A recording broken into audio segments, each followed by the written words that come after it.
What's up, guys? ChaseOliver68 here, bringing you those Q&As. Thank you guys for sending in your questions. You guys can send me in your questions via inbox on YouTube or tweeting me on Twitter. Hope you guys understand that. It's easier for me to sort out the questions. So let's get started with the first questions. As Railed Harold for the Q&A asked me, Railed Harold, question number 1. What does ChaseOliver68 like to do when ChaseOliver68 is bored? Asked by Railed Harold. Well, Railed Harold, my friend, what I like to do when I'm bored is I either work out or I play video games or I try to find if one of my friends is free to do something. That is pretty much what I do when I'm bored. I try to find something interesting and entertaining that I can do that is fun. You know, sometimes it's not always productive, but hey, you can't always be productive when you are, pretty much trying to live a life. Not everything's going to be productive in life. So, I try to be productive, but yeah, that's pretty much it. Harold, question number 2. What does ChaseOliver68 hate the most in life and why? Asked by Railed Harold. Now, Railed Harold, what I hate most in life, and I posted this on the Instagrams, and my Instagram, for all you people that don't know, for some reason someone stole ChaseOliver68 on Instagram. To my knowledge, I may be the only ChaseOliver68 out there in the world, but someone stole it. So I use Chase Oliver BTS, and I don't know if you guys can see the picture clearly because of the glare. No, it's turning out really bad. But if you don't know, the picture that I'm trying to show is those people who ride their bicycles around. And they go from trash can to trash can, grabbing the can so that way they can recycle them later. Those are the people I hate most in the world. It's like, why in the hell are you doing that? Like, it just disturbs me. It just bothers me to some degree. And I had bad altercations every time with those people. So that's what I hate most in this world. Railed Harold, question 3. What does ChaseOliver68 do when he is pissed off? Asked by Railed Harold. Well, Railed Harold, one thing I like to do when I'm pissed off is I like to run to, just try to get my shit out of my head, or punch a punching bag. Pretty much just get all the shit that's in my head, try to get it out using some aggression. I use the ground to pretend it's like someone's face that I'm pissed off at, or I just, pretty much just think about put hard, heavy music as I'm running. So pretty much I try to find ways to let my anger out. That's pretty much what I do when I am mad. That's what I do when I'm pissed off. So hopefully you now know what I do when I'm pissed off. Final Limits 1 asked me a question. What finisher do you think hurts more and can knock someone out?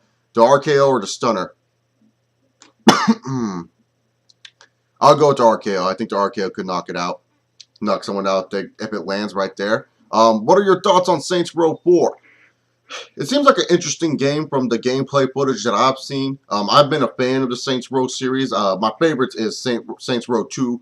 I do like Saints Row 1, but I felt Saints Row 2 is my favorite out of the series. Like, I don't know, the Saints Row series, it's an interesting game series. It's supposed to be a satire of GTA. Like, all the hardcore GTA fans, they pretty much hate it. And the thing is, I'm not a hardcore GTA fan. Like, I'm not a hardcore fan of, like, any really certain video game franchise. I mean, some may say Kingdom Hearts because you guys mostly know me for reviewing Kingdom Hearts games. If you guys checked out CO Live videos, like, some would say probably I'm hardcore on Kingdom Hearts because I know a lot about the story.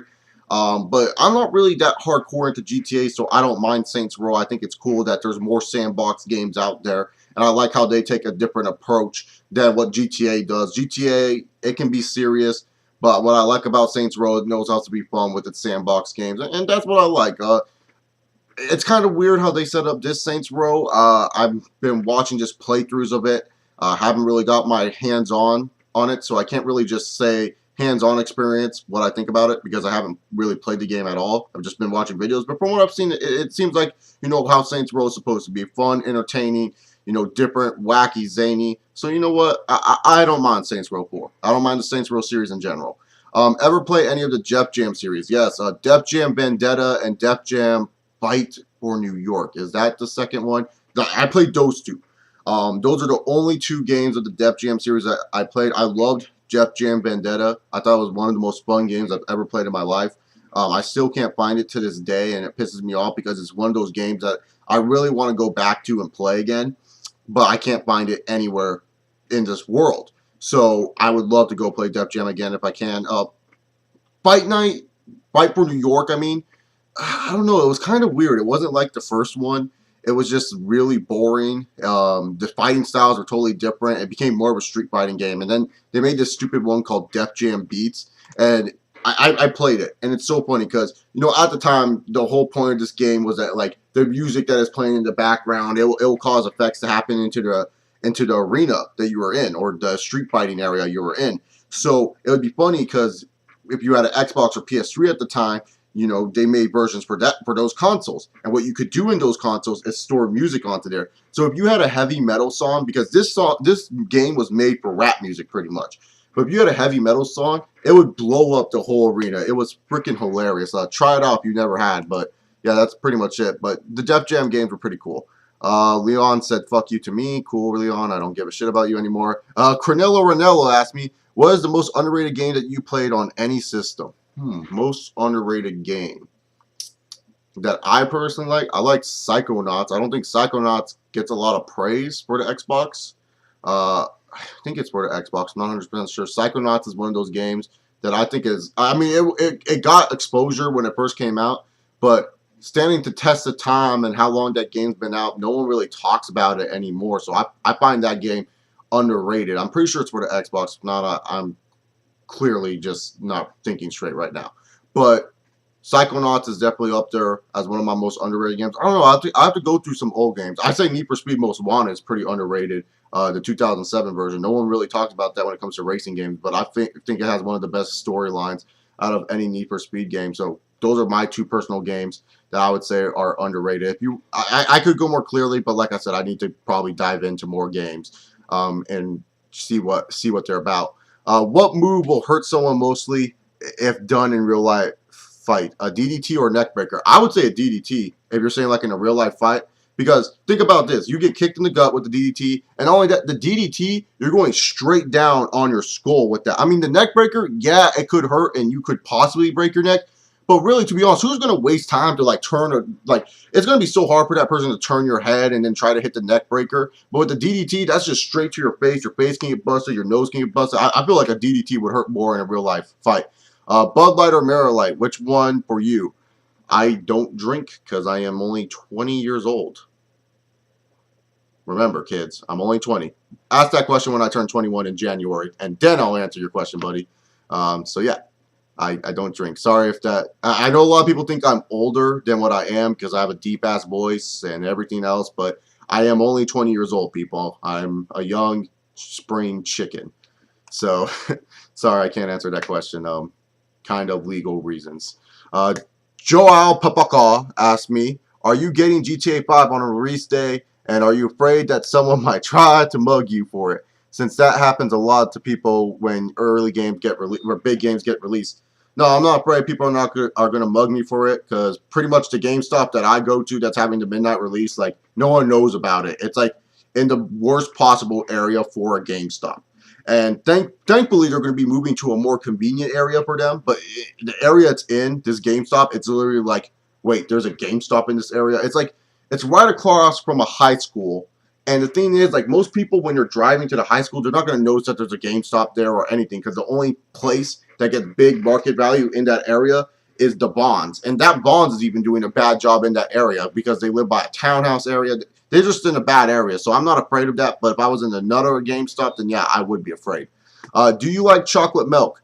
Yes, I do. Chocolate milk is the shit, man. I always get chocolate milk cravings. It's really bad. It's not good to drink on a regular basis, but it's milk. I know people are going to say, well, it doesn't have good calcium and all that stuff, but it's not good to drink like every day. Every once in a while, chocolate milk is awesome.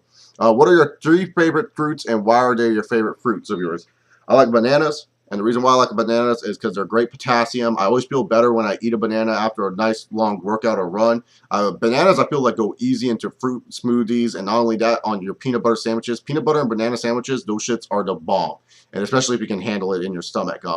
Really do like bananas a lot. And then the next one would be apples. I just find apples very good. I hate small apples, though. If the apple's fucking small, I fucking hate it. But I really do love, like, you know, apples in general, especially when they're, like, fresh. You know, you put some water on it, you take a bite. The only problem with apples is that they get caught into between your teeth. But other than that, I love apples. And then oranges. Like, oranges, I would die without oranges because orange is great. Like, orange juice. Like, I love making my fresh juice with my orange juice maker. It's so fucking tight. But orange juice is just the bomb. And that's why I like oranges. So, yeah, those are my 3 favorite fruits. Mr. TNA 2005 asked me, who you think will be the next top guy and Mr. TNA after AJ Styles retires? maybe TJ Perkins if they get rid of the Manic costume. I'll say TJ Perkins. I think they're high on him. I'll just draw out TJ Perkins. Number 2, how would you see if Awesome Kong would be a number 1 contender to the World Heavyweight Championship after entering a Battle Royale and feud with the champ for 1 to 2 months seriously and being a serious threat, TNA or WWE Championship? This would definitely be something TNA would take a risk on, and I feel like it's a risk that TNA would benefit from because it would bring a lot of different eyes towards the product. I don't think WWE could necessarily take that risk just because of how long they've been in business and how like women have been portrayed in their business. It would be a different route for the WWE. A lot of people would be behind it, but I feel it would benefit TNA more because it would get more eyes on the product and a lot more interest in it. And plus, they're a young company still, technically, because they've only been around for what, like 11 years. So yeah, that's pretty much it. But I would probably say TNA would benefit from it more because I feel like WWE would just use it as a sideshow gimmick and never really continue onwards with it. While with TNA, I feel like they would shove it down our throats to the point where we got sick of it. So, hey, you would rather have something get shoved down your throats than them giving it up completely. Number 3, if Paul Heyman would be in TNA, who would you want to manage for? Who would you want to manage first? I don't know what you're... Oh, who would I want him to manage? Well, Matt Morgan left, and I would say he would be perfect for Matt Morgan. I don't know. I honestly don't know who he would manage right now with the current roster in TNA. I guess maybe with Bully Ray, that would work out, but it would make no sense because Paul Heyman can talk, he can talk, so I don't know. It would be definitely a weird mix of, superstars with Bully Ray and Paul Heyman. I mean, it would be the only logical thing, but I don't know who I would have him manage. Like I said, Matt Morgan, but he's no longer in the company. Maybe Gunner. Maybe he can manage Gunner, so that way Gunner can become good. Mr. Tebow Fan 5 asked me, who do you think is the most overrated wrestler that the WWE hypes too much? Do you think Austin Aries okay, that's his first question. The most overrated wrestler that WWE hypes up too much has to be Cena, right? I think Cena is the most overrated that they hype up a lot, just because he's the face of the company.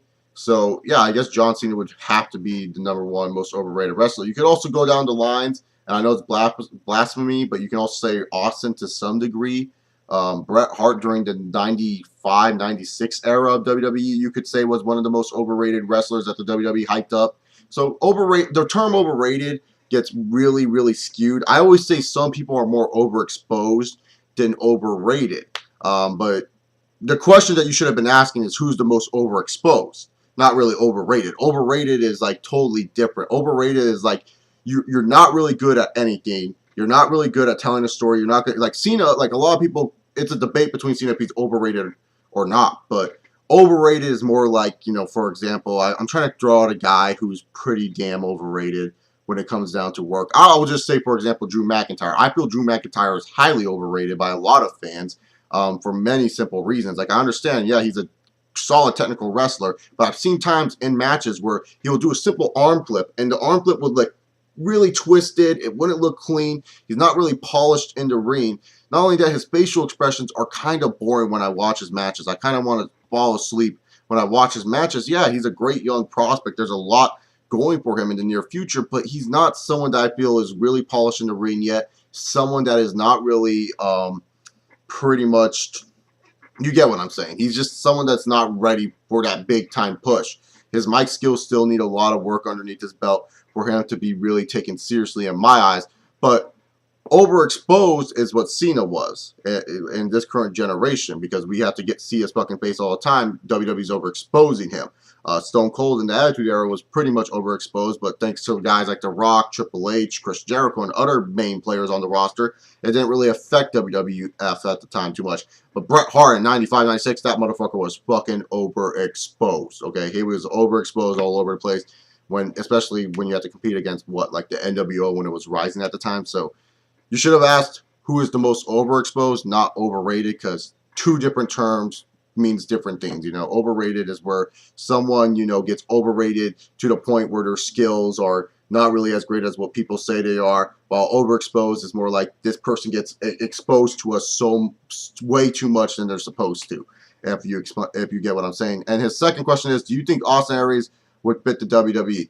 Yeah, why not? I mean, Daniel Bryan and CM Punk are in the WWE. Why wouldn't Austin Aries fit? I mean, that's the question. I don't know how else to answer it. I mean, I feel like he would fit perfectly into WWE, especially if Daniel Bryan and CM Punk can fit in it, right? So yeah.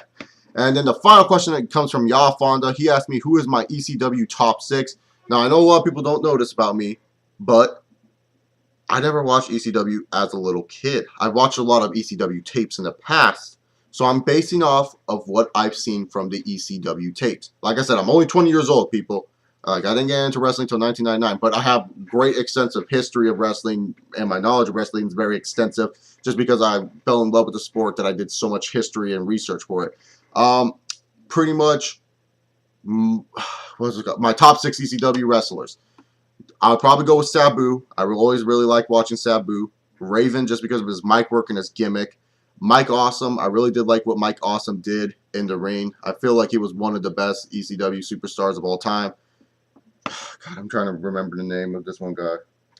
Oh yeah, Psychosis. I like Psychosis. Remember, guys, these are just my favorites. I don't know how to. I don't know if he's asking for like top 6 ECW superstars of all time or whatever, but yeah, you get what I'm saying. Tommy Dreamer, because Tommy Dreamer was always featured in major storylines, and he was just overall one of my favorites. And then my ultimate favorite for ECW would have to be Taz. Taz is my favorite, just because like Taz is the same height as me.